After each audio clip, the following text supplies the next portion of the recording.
같이 한 목소리로 기도하며 나아가기를 원합니다. 8월의 둘째 주일 예배를 하나님 앞에 올려드릴 때 비록 우리가 영상으로 모여서 각 가정에서 하나님 앞에 나아가지만 우리 어디에나 계신 우리 주님께서 우리의 예배를 받아주실 줄을 믿고 온 가족이 한 마음으로 하나님을 바라가며 섬길 수 있는 귀한 예배가 될 수 있도록 주의 음성을 들을 수 있는 예배가 될 수 있도록 주여 함께하여 주시옵소서. 한 목소리로 기도드리기 위해 우리 모두를 대표해서 이용길 장로님 기도해 주시겠습니다. 기도하겠습니다. 하나님 아버지, 하나님 아버지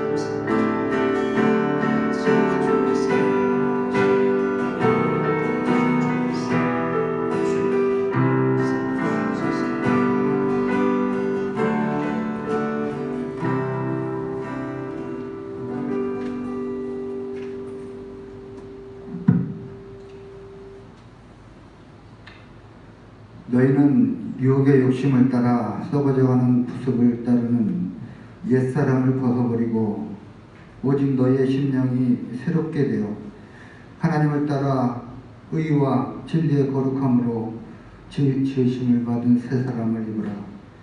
그런즉 거짓을 버리고 각각 그 이웃과 더불어 참된 것을 말하라. 이는 우리가 서로 지체가 됨이라. 분을 내어도 죄를 짓지 말며 해가 지도록 분을 품지 말고 마귀에게 틈을 주지 말라. 무더운 폭염과 코로나 재확산 중에도 지난 한 주간 가정과 일터를 안전으로 지켜주시고 비대면 예배로 올려드리게 하시며 감사를 드립니다. 변종 코로나 확산으로 언제 끝날지 모르는 올해에도 일상의 어려움과 경제적인 불안 등 절망적인 순간들이 많지만 이런 환경 속에서도 주님과 동행하는 삶과 예배로 영광을 올려드리게 하옵소서. 한 주간도 알게 모르게 하나님의 뜻을 따라 살지 못하고 내 욕심을 갖고 바르지 못한 길로 함부로 살아온 우리의 삶을 고백하고 회개합니다.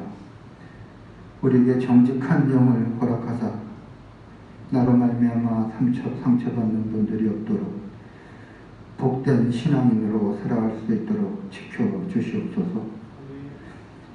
형식적인 예배가 아닌 말씀으로 변화된 진실한 삶을 가르치고 실천하는 공동체가 되게 하옵소서. 우리 교회가 성도를 온전하게 하며 하나님을 아는 것과 믿는 것에 전심을 다하며 그리스도의 장성한 분량에 이르게 하여 교회의 교회됨을 잃지 않는 교회로 사랑과 진리 안에서 계속 성장하길 원합니다. 이 땅에 범람하는 음란과 부정과 사욕과 악한 정욕과 탐심을 멀리하게 하옵시고 성령이 하나 되게 하신 온 성도가 긍휼과 자비와 온유와 오래 참음을 옷 입고 서로 용납하며 용서를 구하며 말씀 가운데 살게 하옵소서.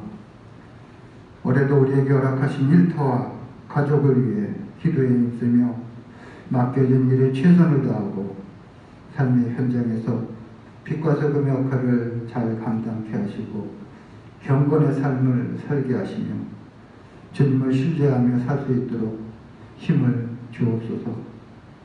우리가 하나님의 계명을 지키며 예수의 증거를 가진 성도로서 감사를 표현하며 살게 하옵소서. 우리가 봉사와 섬김의 삶 가운데 내 의가 드러나지 않게 하옵시고 우리의 모난 부분을 다듬어 주시고 주일 학교 예배를 비롯한 장년부 예배 가운데 기름 부음을 받은 성도들이 인격적인 하나님을 만나고 온전케 되기를 소망합니다.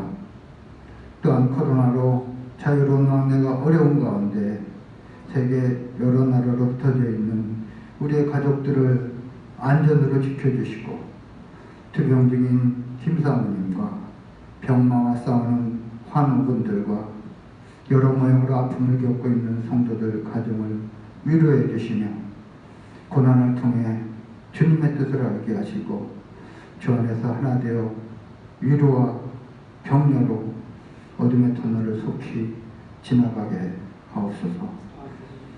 여러 가지로 드리는 모임이 안전한 모임이 되게 하여 주시며 작년도 삼자교회 예배도 하반기 잘 시작할 수 있도록 여건을 허락하시고 기도로 준비하게 하옵소서. 오늘도 말씀을 전하시는 김 선생님과 호은 도사님, 이전 도사님이 성령 충만한 가운데 말씀을 전하게 하시고 찬양과 여러 모양으로 섬기는 주의 일꾼들이 날마다 하나님께 영광을 올려드리며 가정과 일터가 주님의 돌보신 가운데 든든히 서 있게 하옵소서. 이 시간도 하늘의 문을 열어주셔서 주님의 영광이 임하고 복음을 마음속 깊이 깨닫고 체험하는 시간이 되기를 소원합니다. 예수님의 이름으로 기도드립니다.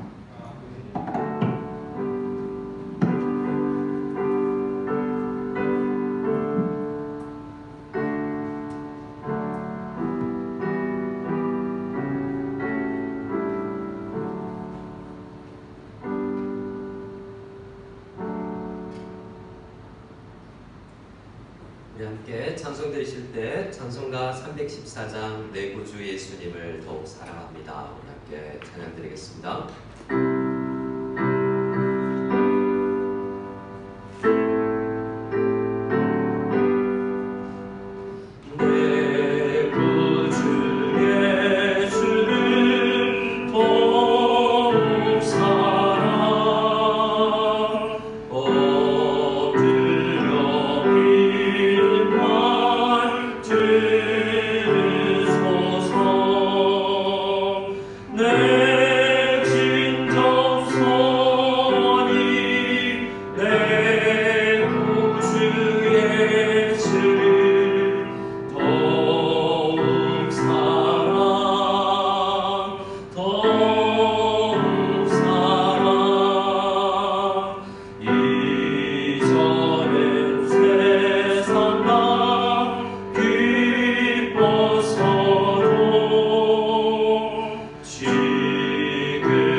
하나님 아버지 감사를 올려드립니다. 늘 감사 제목을 찾게 하시니 감사합니다. 중국에서의 생활을 지켜주신 하나님께 감사하며 한국에 돌아가는 여정 가운데도 늘 함께하여 주실 것을 믿고 감사하며 주님 앞에 예배드리는 귀한 영혼이 있습니다. 이 시간 각 가정에 있지만 그 위체스로 성금으로 현물로 주님 앞에 물질을 드리며 몸을 드려 마음을 드려 찬송을 높이 올리며 주님 앞에 나가는 귀한 영혼들마다 가정마다 주님께서 함께해 주시고 은혜 내려 주실 줄 믿고 오늘 이 예배를 통하여서 더욱 주님을 사랑할 수 있게 되고 더욱 주님께서 우리를 사랑하신다는 것을 깨달으며 확신할 수 있는 믿음으로 나가는 우리들 다 되게 하여 주실 줄 믿사옵고 감사하며 예수님의 이름으로 기도드리옵나이다. 아멘. 우리 함께 교회 소식을 나누도록 하겠습니다. 우리 영상 촬영을 위해서 최소로 모여있는 이 예배실 가운데도 주님의 은혜가 넘치기를 원합니다. 우리 가족끼리 가까이 계신 분들께 한번 인사하기를 원합니다. 예수님 우리와 함께 하십니다. 예수님 우리와 함께 하십니다. 감사합니다. 광고를 위챗으로 구역장님들을 통해서 드린 것처럼 우리 8월은 코로나19의 확산을 방지하기 위하여서 국가적인 이 방역 대책에 우리도 한 마음으로 나아가기로 해서 비대면으로 모이게 됩니다. 우리 새벽 기도는 위챗으로 음성 파일을 전달할 것이고요. 또 주일 모임은 유튜버와 또 네이버에 올려드릴 계획입니다. 11시에 목표로 올려드리는데요. 인터넷 상황에 따라서 조금 다를 수 있겠습니다. 참고하시기 바라고요. 또 우리 중고등부는 따로 예배를 이번 주는 드리지 않지만 가급적 중고등부 예배도 따로 메시지를 듣기를 원하고 예배를 드리기를 원하는데요. 아마 줌으로 우리가 준비를 하고 있는데 준비되면 알려드리겠습니다. 우리 장년 예배도 가급적 실시간으로 모이기를 원하지만 아직은 정리될 때까지 우리 유튜브를 통해서 모임에 참여해 주시면 감사하겠습니다. 그리고 헌금이나 기타 안내는 네이버 카페에 교회 소식을 참고해 주시기 바랍니다. 아직 카페 가입하지 않으신 분들이 있다면 가입해 주시면 감사하겠습니다. 교육부 중고등부 수련회는 일단 9월 초로 저희들이 옮기는데요. 가급적 그 기간을 지킬 수 있도록 하나님께 은혜를 구하며 기도해 주시기 바랍니다. 여러 가지 시험 기간과 추석과 또 국경절 등 더 연기되면 여러 가지로 어려울 것 같습니다. 하나님 앞에 은혜를 구하며 간절히 기도해 주시면 감사하겠습니다. 새가족 교육 두 번째 시간을 우리 가지기를 원하는데요. 우리 센터에서는 가지기 힘들어서 외부에서 잠시 모임을 가지기로 했습니다. 이 어려운 가운데서도 새가족들도 스스로 새가족 모임을 참여하기를 원하고 있는데 이 가운데 안전하게 은혜 가운데 한몸됨을 확인할 수 있는 귀한 시간 될 수 있도록 여러분 기도해 주시고 각 구역에 잘 배정될 수 있도록 기도해 주시면 감사하겠습니다. 우리 함께 하나님의 말씀을 찾아서 읽도록 하겠습니다. 하나님의 말씀은 요한복음 11장 35절입니다. 말씀에 대해서 잠시 말씀을 드리면 지난주 요나서를 시작을 했는데요. 오늘 중고등부가 함께 하는데 중고등부 수련의 말씀이 요나서 말씀이에요. 그래서 같은 말씀을 두 번 들어도 되겠지만 가급적 그래도 그 말씀을 신선하게 받아들이기 위해서 우리가 잠시 중단되었던 요한복음에서의 예수님의 만남 시리즈를 중단했었는데요. 다시 요한복음 와서 말씀을 전하도록 하겠습니다. 요한복음 11장 35절 제목이기도 하고 35절이기도 하는데요. 우리 함께 요한복음 11장 35절 한 절을 한 목소리로 같이 읽도록 하겠습니다. 읽겠습니다. 예수께서 눈물을 흘리시더라. 아멘. 짧은 한 구절이었습니다.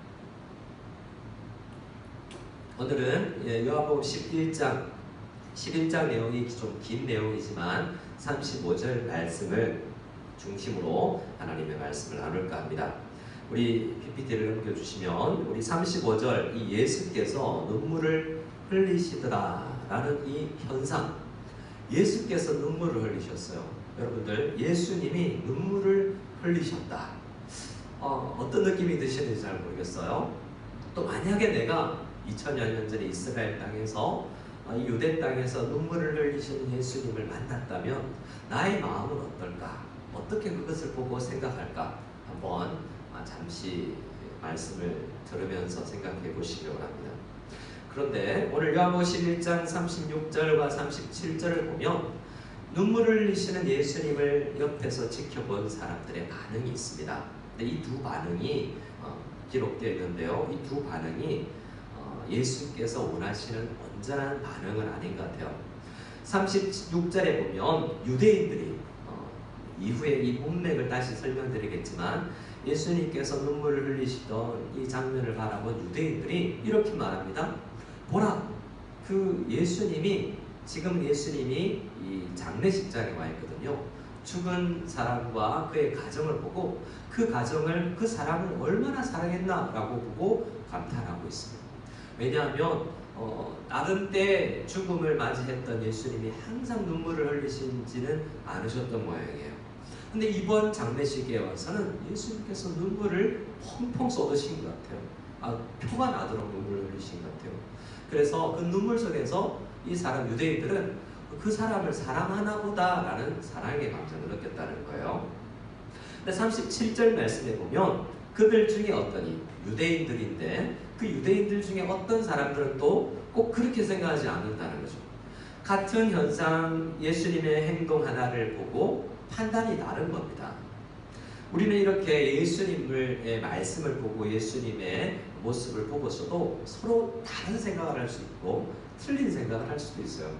자, 37절에 그들을 유대인들 중에 어떤 사람들은 어떻게 말했는지 한번 생각했는지를 보겠습니다. 37절 같이 한번 읽어볼까요? 같이 읽겠습니다.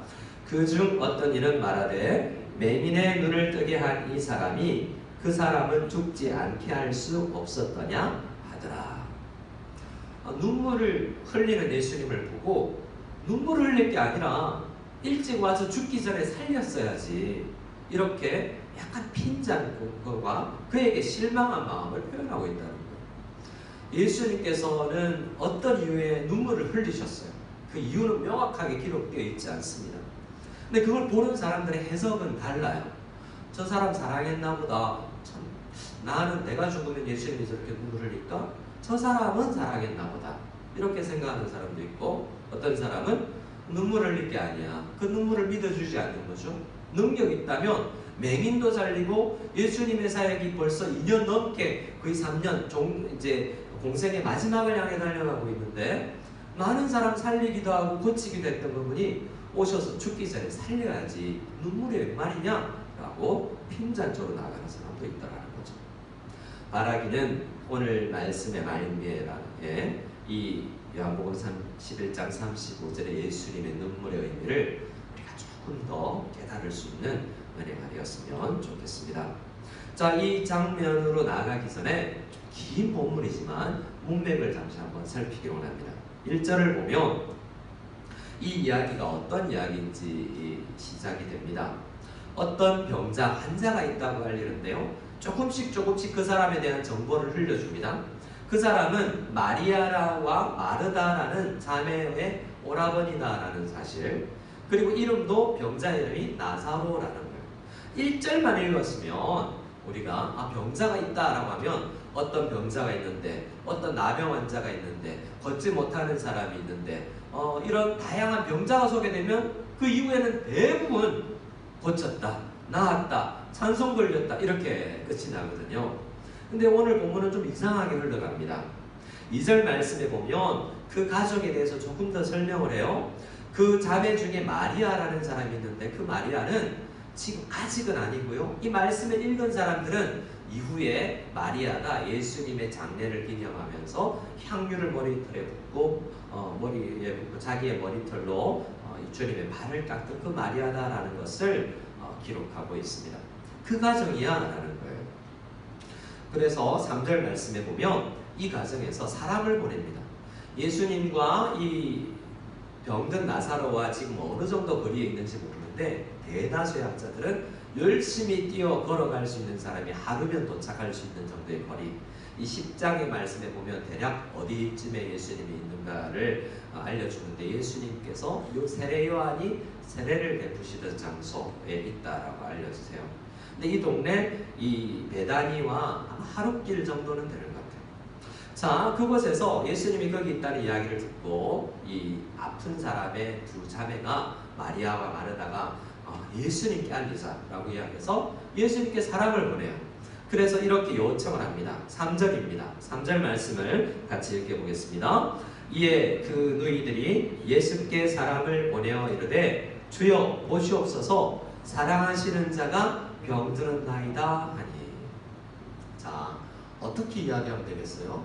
나사로라고 이야기하면 더 명확할 텐데 보낸 사람이 예수님 사랑하는 그 사람 있죠? 그 사람 병들었어요 라고 이야기한 거예요. 여러분 한번 생각해 보세요. 오늘 11장 말씀에는 이 사랑이라는 아페라는 단어가 여러 번 등장을 해요. 근데 여러분 생각해 보세요. 우성연합교회 여러분 저에게 알리러 왔어요. 목사님 사랑하는 그 사람이 지금 다쳤어요. 누굴 이야기하는 거지? 우리 딸? 우리 아들? 우리 누구 집사님 장로님? 명확하지 않잖아요. 근데 이 말씀에서는 예수님께서 그 사람, 사랑하시는 그 사람 있죠? 그 사람 지금 병들었어요 라고 알리고 있어요. 예수님께서 분명히 나사로를 독특하게 사랑한 거예요. 요한복음 안에는요 특별히 이름이 많이 등장하지 않습니다. 우리는 예수님이 만나준 사람, 예수님을 만나러 온 사람이 아니라 요한복음에는 예수님이 만나준 사람들의 이름이 기록되어 있다고 이야기했죠. 그 사람 한 사람 한 사람을 찾아가요. 오늘은 이 병든 사랑하는 사람을 이상하게 바로 찾아가지를 않습니다. 이상한 예수님이죠. 그동안에 만났던 우리 예수님, 알던 예수님하고 좀 달라요. 사랑하는 자가 병들었다면 열일 제치고 달려가야죠. 여러분 가족 가운데 그러지 않겠어요? 자녀가 낳잖아. 부모님이 위중하거나 그러면 가급적 찾아가서 굉장히 중요한 사업일지라도 연기하고 달려가려는 사람들이 있을 거예요. 제가 아는 목사님이 해외 출장을 좀 해외 강의를 많이 다니시는 분이 계셨어요. 근데 그분이 미국에 계실 때 이 장인 어른이 의정하다는 이야기를 듣고 중요한 세미나를 포기하고 들어와서 병문안 갔는데 살아나신 거예요. 2년 지나서 또 미국에 계신데 또 아프시다고 연락이 온 거예요. 또 포기하고 왔어요. 그 이후에 10년을 더 사셨대요.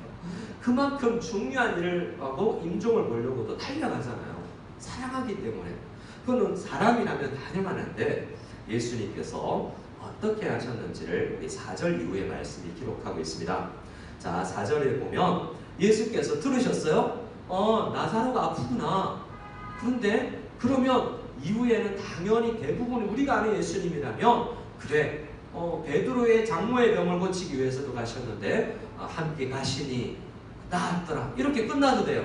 그리고 하나님 앞에 영광을 돌렸더라 이렇게 되잖아요. 근데 이 말씀은 이상하게 흘러갑니다. 예수님께서 들으시고 이 일을 가르치기를 먼저 하십니다. 예수님께서 이르시되 이 병은 나사로가 지금 걸렸다고 이야기하는 죽을 병이기 때문에 사람을 보냈을 텐데 그런데 예수님은 이 병은 죽을 병 아니야 라고 이야기합니다. 어떤 병이냐?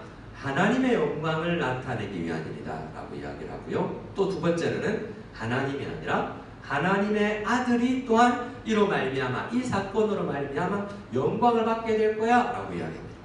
성부 하나님과 지금 이 말씀을 하고 계시는 성자 예수님이 이 사건을 통해서 더 드러나고 더 그분이 어떤 분이신지 알게 될 거야 라고 이야기를 하는 거예요. 이 죽을 병에 걸린 나사로가 하나님 앞에 귀하게 사실 쓰임받는 거예요.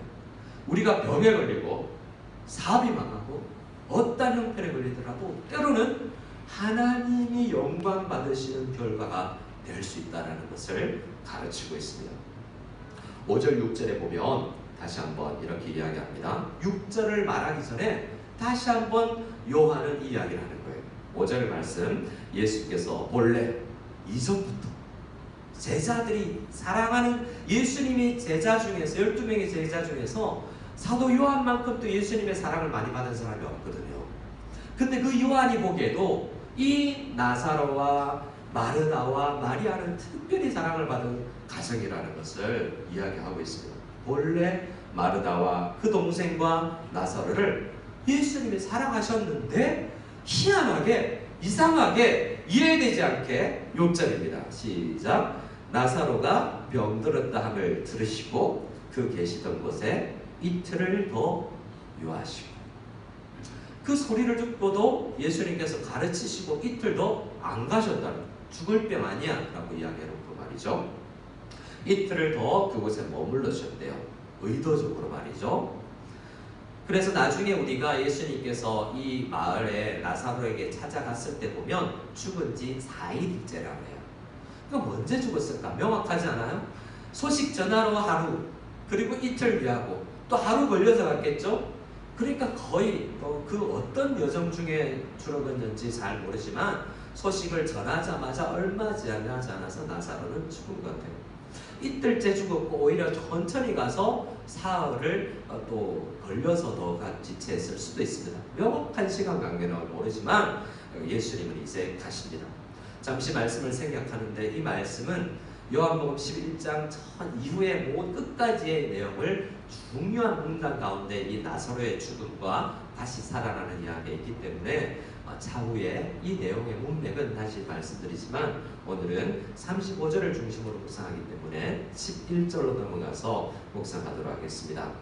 자, 11절에 보면 예수님께서 제자들에게 소식을 들었던 예수님이 이건 죽을 병 아니야? 하나님과 하나님의 아들이 영광받을 사건이야? 라고 가르치셨던 예수님이 이틀을 더 머무셨다가 갑자기 11절에 이렇게 이야기합니다. 11절 말씀도 우리 한 목소리로 같이 읽어볼까요? 이 말씀을 하신 후에 또 이르시되 우리 친구 나사로가 잠들었도다. 그러나 내가 깨우러 가노라. 자, 병들었다. 죽을 병 아니다 라고 이야기했는데 지금 예수님은 또 뭐라고 이야기하고 있습니까? 잠들었기 때문에 깨우러 가자 라고 이야기를 하고 있습니다.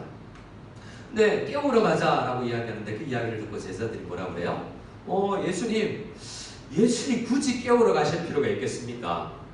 잠들었다면 일어나겠죠. 잠이라는 특징이 뭐예요? 잠은 우리가 물론 기독교인들도 기독교인이 아니어도 죽음을 잠이라고 가끔 표현할 수도 있지만 잠의 특성은 깨는 것을 전제하는 거예요. 잔다라는 것은 깬다, 잠들었다, 깰 것이다 라는 걸 전제하는 거거든요. 그러니까 예수님께서 안 가셔도 되는 거잖아요. 잘 이해하지를 못하는 거죠. 그래서 다시 설명해 줍니다. 14절에 예수께서 의미를 밝히 말씀해 주시는데 내가 잔다라고 말하는 건 죽었다라는 거야.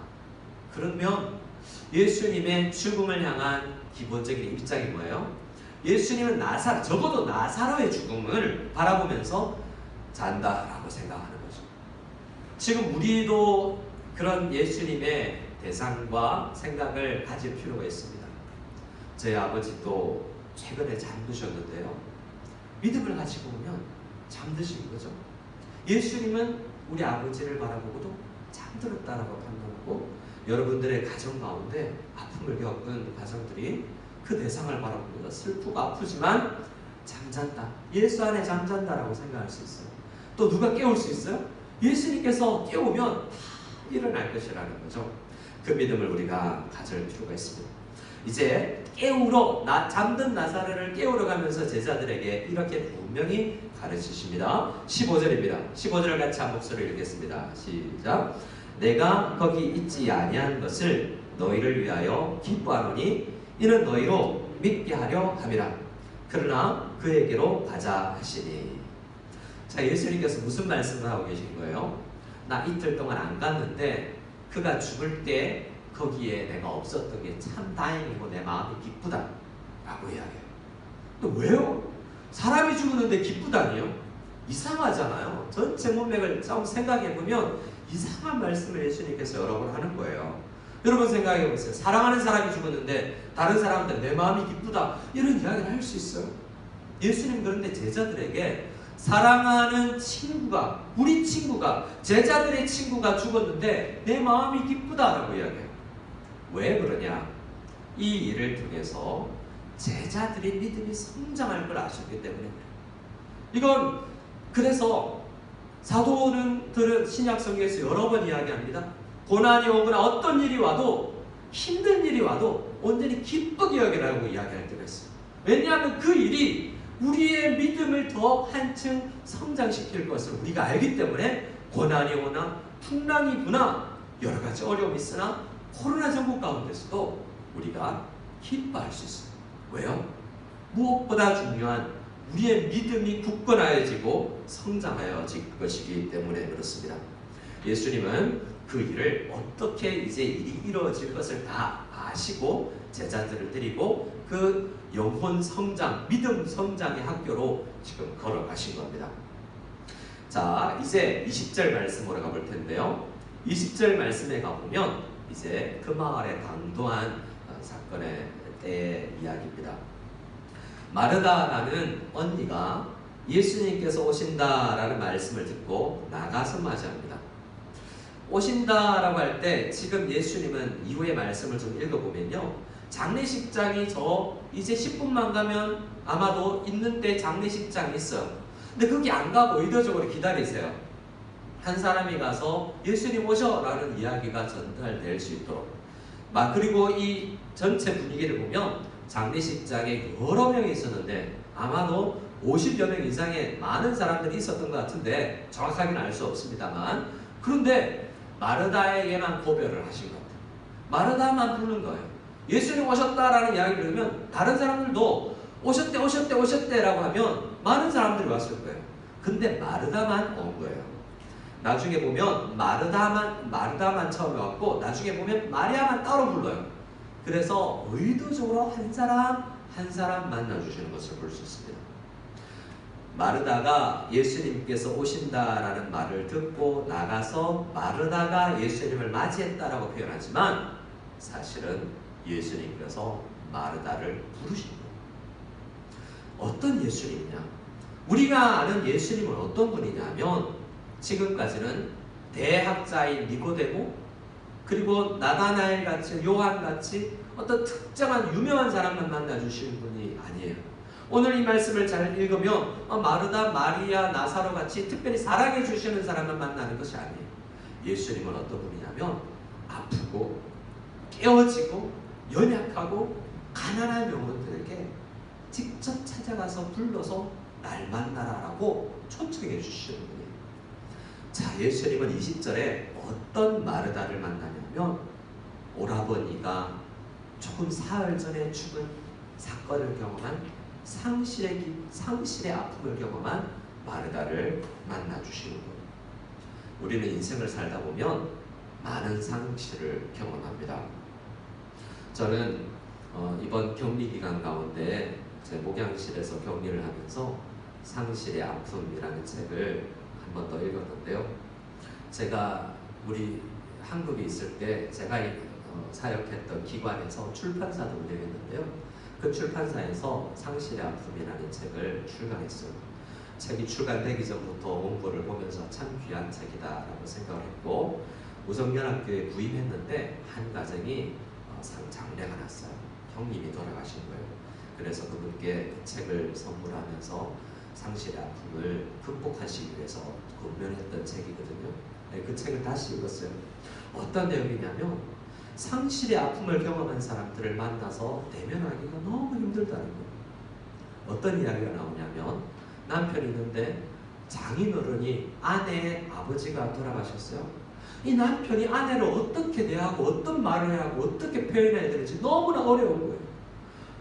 조금 힘내, 격려해, 누구나 다 이런 일을 경험해 라고 말하면 당신 일 아니라고, 당신 아버지 돌아가셨을 때 이렇게 안 하더니 나한테 이렇게 하는 거야? 우리의 마음은요, 이 어려움을 당한 사람이 도대체 어떻게 다가가야 될지 너무나 어려워요. 많은 경우의 사람들에게 힘을 내라고 말해야 될지, 위로할지, 그냥 아무 말 안 하고 울어줘야 할지, 우리는 연약해서 각 대상의 마음에 어떻게 합당하게 다가갈지 잘 몰라요. 근데 오늘 우리는 그런 상실의 아픔을 경험한 마르다를 불러내시면서 마르다의 맞춤형 위로를 하시는 하나님을, 예수님을 만나는 겁니다. 마르다는 속으로 어떤 생각을 했냐면 맞이잖아요. 오빠 죽었고 이제 동생 있는데 이 사람들이 아직 미혼이고 아마 부모님 이야기 없는 걸로 봐서 거의 청소년들인 것 같아요. 부모 없이 젊은 어린 나이 때부터 정말 열심히 예수님 말씀 듣고 자기들끼리 열심히 삼남매가 살아가는 그런 어리지만 연약하지만 예수님 잘 믿는 그런 가정 같아요. 그런데 마르다가 힘을 내요. 내가 무너지면 안 되지. 내가 이제 우리 가정을 책임져야 되는데 이런 마음을 가지고 조금 어떤 사람은 힘을 낼 수 있거든요. 그런 사람들은 장례식장에서도 그냥 펑펑 울면서 주저앉아 있지 않아요. 뭔가 손님 치러야 되고 일은 해야지라고 생각하면서 해야 될 일을 화상틀을 예약하거나 그리고 장례식 준비를 하거나 손님 맞이하는 일을 해야 되기 때문에 눈물 흘릴 겨를이 없는 그런 맞이가 있을 수 있다. 그런 마르다일 거예요. 그런 마르다에게 예수님께서 오셨으며 마르다에게를 만났는데요. 마르다가 첫 마디가 예수님 좀 삐졌어요. 21절입니다. 21절을 같이 한번 읽어보겠습니다. 시작. 마르다가 예수께 여짜오되 주께서 여기 계셨더라면 내 오라버니가 죽지 아니하였겠나이다. 기별했잖아요. 적어도 나흘 전에, 우리 오빠 죽기 전에 그래도 그 이야기 들었다면 분명히 한 하루길이고 죽었을 때 오더라도 이틀이면 우리 예수님이 오실 수 있었잖아요 라는 생각을 하는 거예요. 와주셔서 감사합니다라는 마음도 있지만 내심 예수님을 더 사랑하고 기대했기 때문에 상심한 마음도 있는 거예요.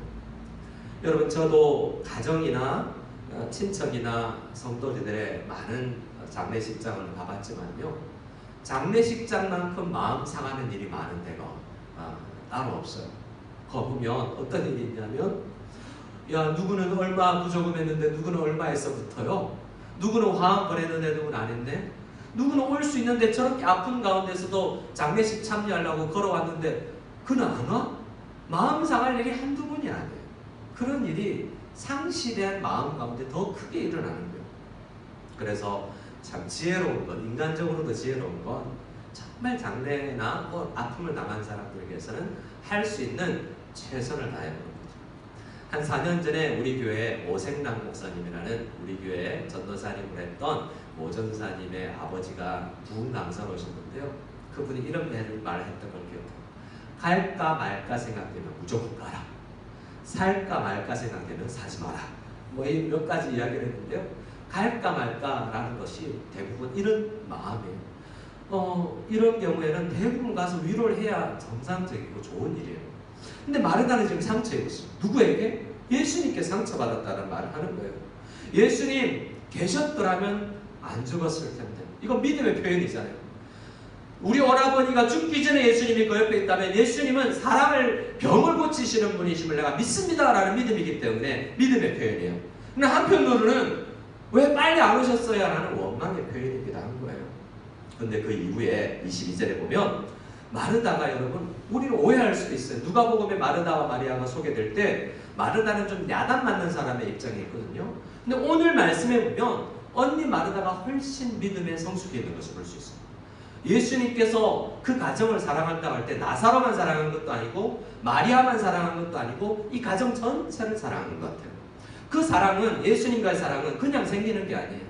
한두 번의 만남으로 그 사랑의 관계가 생기는 게 아니라 우리도 그렇잖아요. 예수님과 하나님과 우리의 관계가 그냥 생겨요. 수없이 새벽을 깨우고 아픔과 어려움 가운데서도 주님 앞에 기도하며 만나는 수없이 많은 만남과, 어릴 때는 몰랐는데 유치원 때는 마냥 아멘 아멘 하다가 중고등부 시절 회의의 시간을 지나고 언젠가 성숙했을 때 그때 예수님 만나며 사랑합니다라고 고백할 수 있잖아요. 그래서 마르다, 마리아 그리고 나사로와 예수님의 관계는 보통 관계가 아니고, 이 마르다도 이후에 고백을 보면 보통의 신앙인이 아닌 것을 볼 수 있어요. 그는 22절에 이렇게 표현합니다. 오라버니가 죽었지만 그러나 나는 이제라도 주께서 무엇이든지 하나님께 구하시는 것을 하나님이 주실 줄을 내가 알고 있습니다 라고 고백하잖아요. 그 정도로 지금 마르다는 믿음에 있는 사람이에요. 이 환경 가운데서도 믿음을 잃지 않는 사람이에요. 근데 예수님께서 이렇게 말해줍니다. 여러분이 아마도 많이 들으셨을 메시지가 여기에서부터 전해져요.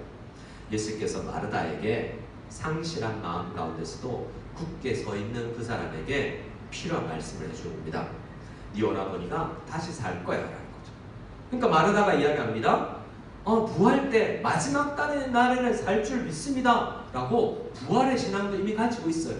대단한 믿음이잖아요. 지금 장례식장에 여러분요, 성도의 가정 가운데서는 그렇게 많은 슬픔이 그렇게 있진 않아요. 저도 아버님의 장례식장을 갈 수 있었잖아요. 우리 교회에서 많이 도와주셔서 장례식장에 마지막 하루 6시간을 장례식장에서 보낼 수가 있었습니다. 그런데 제 마음 가운데 엄청 큰 슬픔이 몰려와서 장례식장에 도달했는데요, 그 장례식장에 여러 꽃이 놓여있고 영정사진, 제 신학대학원 졸업식 때 지금부터 몇 년이 지났어요. 아주 오래전에 혹시 모른다고 찍었던 그 사진이 영정사진으로 제 졸업 앨범에 있는 아버지 사진이 그게 있고, 그런데 그 슬픔의 현장인데 앞에 그 폐에 집사 김동운이라고 넣여있는 그 집사라는 직분을 딱 보는 순간, 십자가와 그 직분을 보는 순간 할렐루야, 우리 아버지 천국 가신다, 부활하신다는 믿음이 확 들더라고요. 그래서 물론 슬프지만 부활의 믿음을 가질 수 있었습니다. 그런데 언젠가는 부활하실 거야 라는 믿음, 이거는 참으로 우리 성도들에게 귀한 믿음이에요. 마르다도 이 믿음을 가지고 있어요. 하지만 마르다에게도 제자들에게도 마리아에게도 또 한층 믿음이 성장하기를 주님은 이 사건을 통해서 가르치기를 원하십니다. 25절 26절 말씀을 같이 읽겠습니다. 예수님께서는 믿습니다, 압니다 라고 하는 그 마르다에게 이렇게 25절 26절 가르치는 질문을 합니다. 25절 26절입니다. 예수께서 이르시되 나는 부활이요 생명이니 나를 믿는 자는 죽어도 살겠고 무릇 살아서 나를 믿는 자는 영원히 죽지 아니하리니 이것을 내가 믿느냐? 이것을 내가 믿느냐? 라고 질문하죠. 마르다가 조금 전에 저는 압니다, 부활할 줄 믿습니다 라고 이야기했는데 너 진짜 믿니? 라고 질문하는 것은 그 믿음 말고 조금 더 다른 믿음, 내가 지금 일부러라도 늦게 너는 오해하고 있는데 내가 와서 무슨 일을 할 건데 너의 오라버니를 살릴 건데 이걸 믿니? 아직 오라버니가 살아나기 전까지는 마르다가 믿지 못해요. 나중에 무덤에 문을 돌을 굴려라 라고 이야기했는데 썩어서 사흘째라서, 죽어서 사흘째라서 나흘이 지났기 때문에 썩은 냄새가 납니다, 썩은 냄새가 납니다 라고 이야기할 정도로 지금 오라버니가 살아날 것을 믿지 못합니다.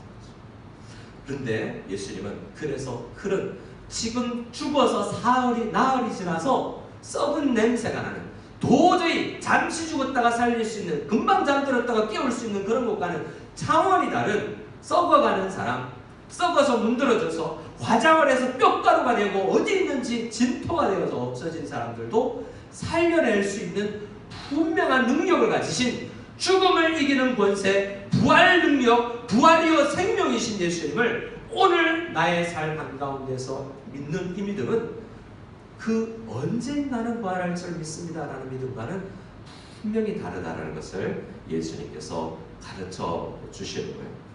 그 말씀을 듣고도 마르다는 그것까지는 믿지 못해요. 그러나 여전히 믿음이 좋은 믿음이에요. 왜냐하면 27절을 읽어보면 그래요. 이 27절은 마태복음 16장 10절에서 사도 베드로, 수제자라고 할 수 있고 제일 먼저 깨달았다고 할 수 있는 이 베드로의 고백과도 닮아 있잖아요. 굉장히 믿음의 사람이 마르다는 거예요. 근데 예수님은요, 한층 더 성장할 수 있다, 성장해야 된다라고 하는 겁니다. 자, 마르다의 신앙 고백입니다. 27절 같이 읽어보겠습니다. 시작. 이르되 주여 그러하외다. 주는 그리스도시요 세상에 오시는 하나님의 아들이신 줄 내가 믿나이다. 여러분, 우리 이렇게 믿고 살아가죠. 그런데요, 정말 우리 믿음을 돌아봐야 된다는 거예요. 나 정말 믿고 살아가죠. 날마다 우리 믿음을 바라봐야 돼. 특별히 상실과 아픔과 어려움의 시기에 내 믿음이 흔들리지 않는지 명확하게 돌아볼 필요가 있어요. 예수님은 이걸 아시고 이야기하는 거예요. 너 그 정도 믿음은 나 있는 줄 알아. 하지만 너는 더 성장해야 돼.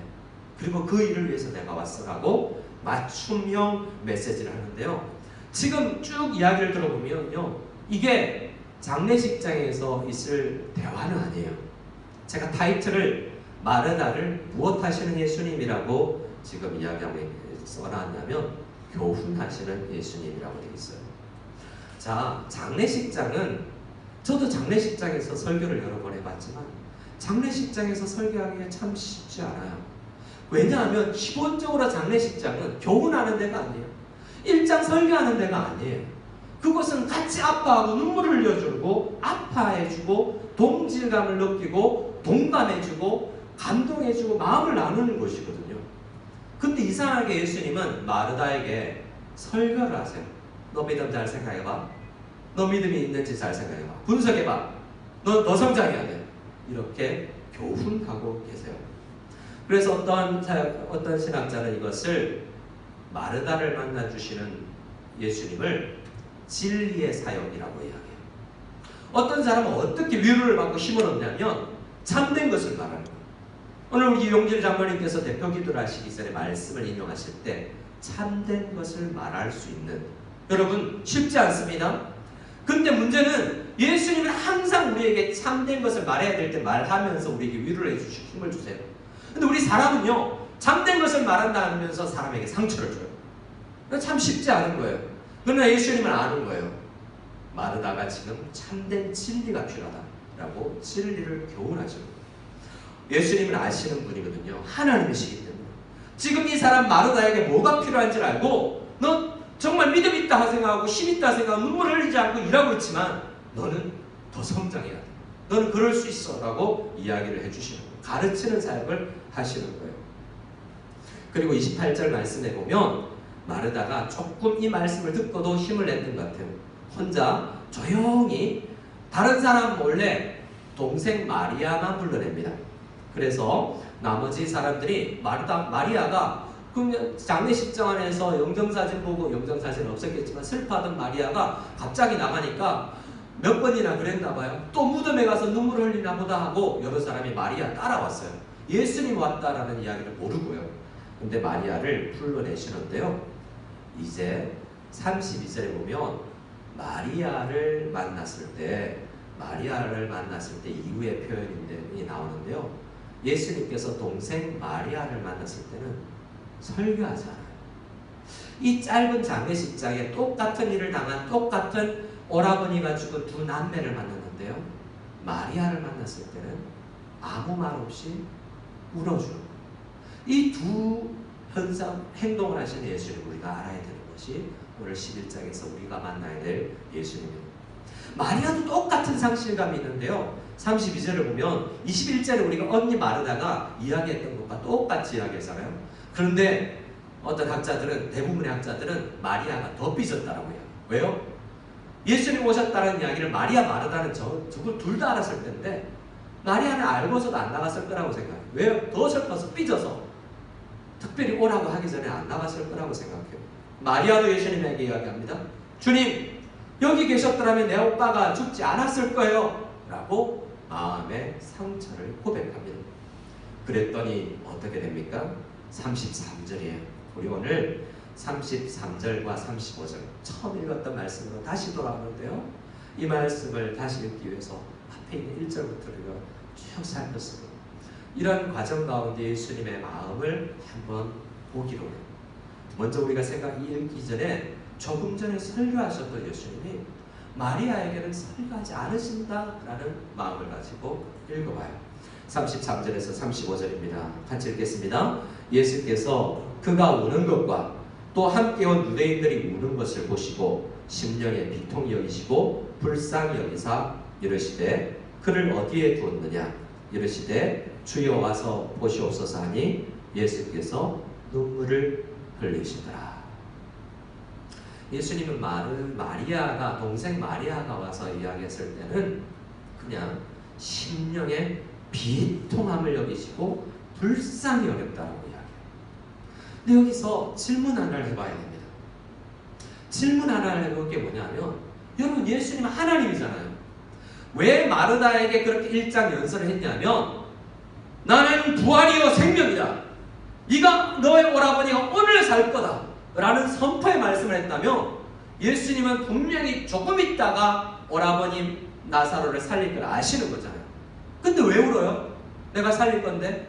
그냥 잠자는 거야. 잘 예수님 앞에 보면 살릴 걸, 살아날 걸 알면서 굳이 왜 울어요?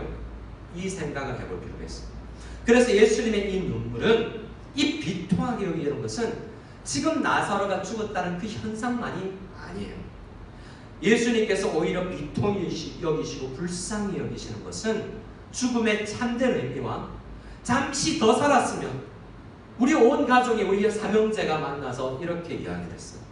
우리 형제들이 조금 더 잘하고 조금 더 세심하게 병원을 선택하고 우리 부모님 아버지를 돌봤다면 5년은 더 사셨을 수 있을 것 같다라는 그 아쉬움에 서로를 자책하고, 때로는 이 병원이 좀 더 잘하지 하면서 병원을 책망하는 그런 마음이 들 때가 있어요.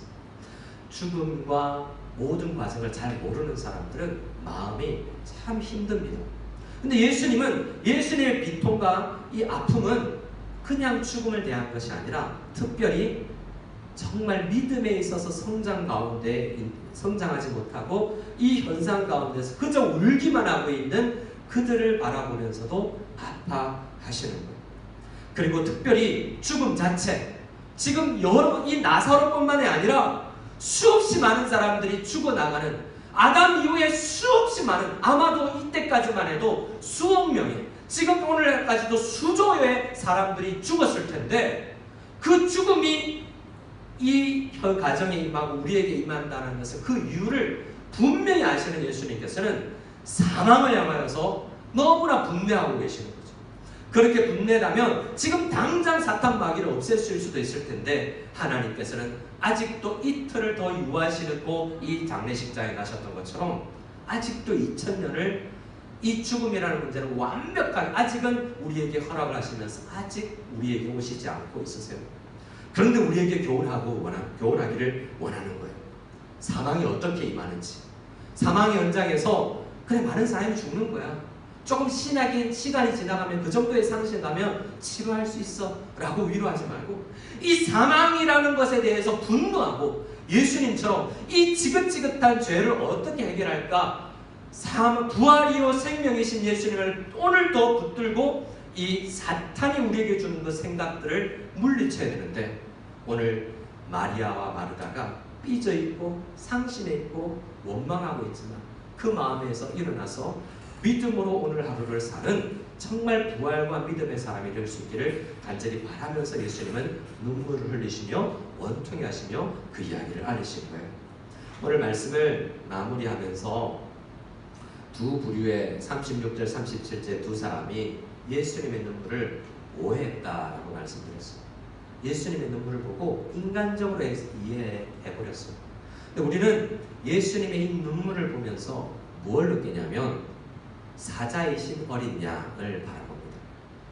요한계시록 5장 5절 말씀을 보면 사자인데 어린 양이신 분이 소개되어 있고, 구약 성경에 어떤 때는 사자라고 표현되어 있는 데가 있는가 하면 어떤 때는 어린 양이라고 표현되어 있습니다.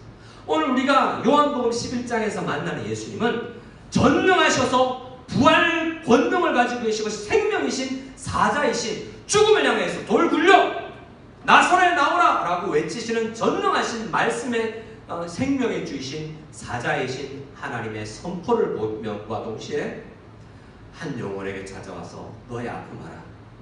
대제사장이지만 우리의 모난 부분을, 연약함을 동정하지 아니하시는 분이 아니고 깊이 동정하시고 함께 와셔서 손잡아 주시며 우리의 눈물에 동참해 주시면서 인간적으로 눈물을 흘리시는, 하나님이라면 살아날 것이기 때문에 굳이 눈물을 흘릴 필요 없죠.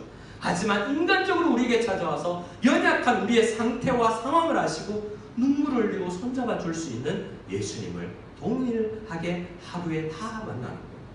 우리가 믿는 예수님은 사자이신 어린 양, 사자이시면서 어린 양이면서 고려하시는 능력이 많으신 생명의 주님이시라는 거예요. 그 주님을 믿는 사람들은 어떻게 살아야 되느냐? 예수님께서 비통히 여기시는 것을 우리가 함께 비통히 여기면서 예수님께서 사랑하는 사람들에게 어떻게 다가가셨는지를 생각하면서 말씀을 마무리할까 해요. 요한복음 13장 맨 마지막 PPT 34절을 보면 이렇게 되어 있습니다. 예수님께서 사랑하는 자 가정에 장례식이 일어났는데 이틀을 지체하셨다라고 이야기하잖아요. 그러니까 오늘 11장에서 우리가 만나는 예수님은 예수님께서 깊이 사랑하는 사람들을 어떻게 대하시는가를 만나는 거예요. 예수님은 사랑하지만 설교하세요. 사랑하지만 책망하세요. 사랑하지만 교훈하세요. 그렇게 사랑하기 때문에 손잡아 주시고 울어주세요. 그래서 우리도 예수님처럼이 아니지만 예수님처럼 닮아가는 사람들은 예수님도 사랑하고 하나님도 사랑하지만 우리 형제자매를 사랑할 줄 알아야 되거든요. 예수님께서 요한복음에 말씀하는 건 그거예요. 내가 사랑하는 사람들 어떻게 대하는지 맞지? 때로는 진리로 다가와서 분명히 말해야 돼요. 근데 때로는 정말 아무 말 하지 마. 울어주고 동감해주고 감정을 표출하고 너의 감정만 가지지 말고 감정을 흘려보내. 그가 깨달을 수 있도록 함께 울어주라, 안아주어라 라고 이야기하는 거예요. 근데 문제는 우리가 예수님이 안 되라는 데 있어요. 우리는 예수님처럼 온전히 마르다와 마리아를 대할 수는 없어요. 그렇기 때문에 오늘도 우리는 십자가를 지신 예수님 앞에 어린 양이면서 나사로를 살리기 위해서 이제 자기가 죽어버리는, 지금 예수님은 나사로의 장례식에 온 것이 아니라 자기 장례식장에 가는 기분으로 오셔서 내가 죽어야 네가 산다는 마음으로 이 가정을 대하고 있거든요. 예수님 그 마음을 깨달아야만 우리가 더욱더 서로를 사랑할 수 있는 것 같아요. 예수님은 세 계명을 우리에게 줍니다. 너희들 나 봤지? 내가 어떻게 많은 사람들을 사랑하는지 봤지? 나는 나사로, 마리아, 마르다만 사랑하지 않아.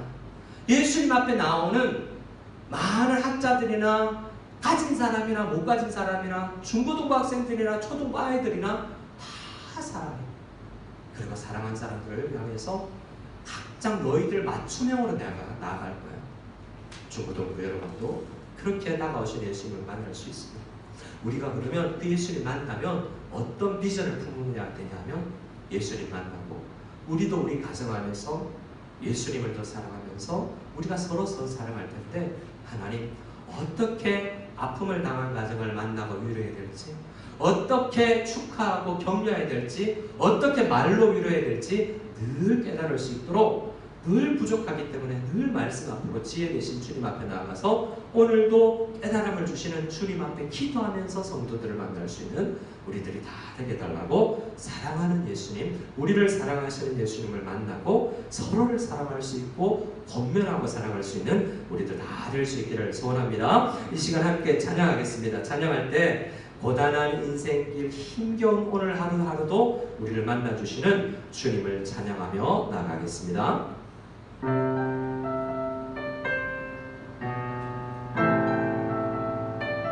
언제든지 우리를 찾아오셔서 우리를 만나시는 예수님을 찬양하기를 원합니다.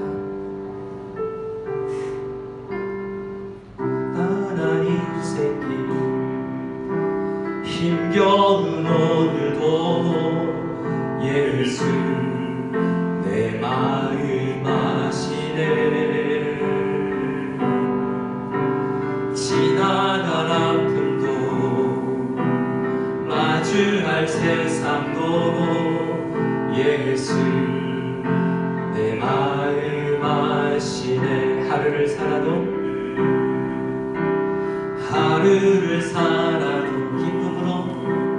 기쁨으로 나를 예수님 늘 함께 하십니다. 예수 늘 함께 하시네. 후회도 염려도 온전히 맡기니 예수 늘 함께 하시네. 믿음의 눈 들어 주를 보라. 이 또한 지나가리라. 주어진 내 삶의 시간 속에 주의 뜻 알게 하소서. 믿음의 눈 들어 주를 보리. 이 또한 예수님께서 우리와 함께 하시기 때문에 주어진 내 삶의 시간 속에 주의 뜻 알게 믿음의 고백을 주님 앞에 드립니다. 믿음의 눈 들어 주를 보리. 이 또한 지나가리라. 주어진 내 삶의 시간 속에 주의 뜻 알게 하소서. 우리 시간에 한 목소리로 기도하며 나가기를 원합니다. 우리를 만나러 오신 주님, 장례식장 같은 아픔과 코로나와 다양한 아픔 가운데서, 상실 가운데서, 연약함 가운데서 주님 앞에 예배하러 나왔다면 우리 한 사람을 부르십니다. 가족이 앉아 있어도 우리 한 사람을 부르십니다. 남편, 아버지, 그리고 아내, 우리 딸의 이름을 부르면서 주님을 우리에게 이야기하십니다. 우리에게 꼭 맞춤형으로 말씀하시는 예수님을 우리가 만나야 됩니다. 이 메시지는 아니라도 하나님 정말 나에게 꼭 맞춤형 메시지를 주셔서 믿음이 더 성장하여서 정말 흔들림 없는 믿음의 사람으로 성장하고 예수님처럼 많은 사람을 사랑할 수 있도록 주님 사랑의 사람으로, 믿음의 사람으로, 부활과 생명을 믿는 그런 믿음의 사람으로 이 정도는 건드리 지나갈 것이라는 믿음을 가지고 이 어려운 시기를 보낼 수 있는 우리 믿음의 사람 되게 해달라고 서로를 격려하며 아파하며 서로 사랑해 줄 수 있는 우리 공동체, 우리 가정 되게 해달라고 우리 한 목소리를 기도하고 마치도록 하겠습니다. 기도하겠습니다. 하나님 아버지 사랑하여서 우리를 찾아와 주신 주님, 사랑하는 나사로의 가정에 찾아오신 것처럼 우리 사랑하는 성도들이 있는 무성연합교회에 주님께서 한 가정 한 가정 이렇게 랜선으로 인터넷으로 화면 속에서 말씀을 듣고 있는 현장 가운데서도 우리를 찾아와 주시고 우리에게 말씀해 주시고 우리에게 말씀이 아니라 때로는 영으로 감동하여 주시고 우리의 손을 잡아 주시고 우리의 아버지 하나님 감동을 다스려 주시는 주를 믿습니다. 믿음으로 나가는 우리 모두가 되게 하여 주시옵소서. 이제는 우리 주 예수 그리스도의 한이 없는 은혜와 지금도 우리를 사랑하신다고 고백하시며 늘 우리의 사도신경의 그 사랑 고백을 듣기를 원하시는 성부 하나님의 지극하신 사랑과 성령님의 떠나지 아니하시고 내주하시며 우리 마음 가운데서 우리를 위해서 기도하시며 인도하시는 성령의 교통하심과 인도하심의 은혜가 말씀을 듣고 주님 더 사랑합니다, 주님 더욱 믿습니다, 생명과 부활의 신앙으로 거듭나기를 원합니다 고백하며 나가는 모든 무성연합교회 성도들 머리 위에 지금으로부터 영원까지 함께 계실지어다. 아멘.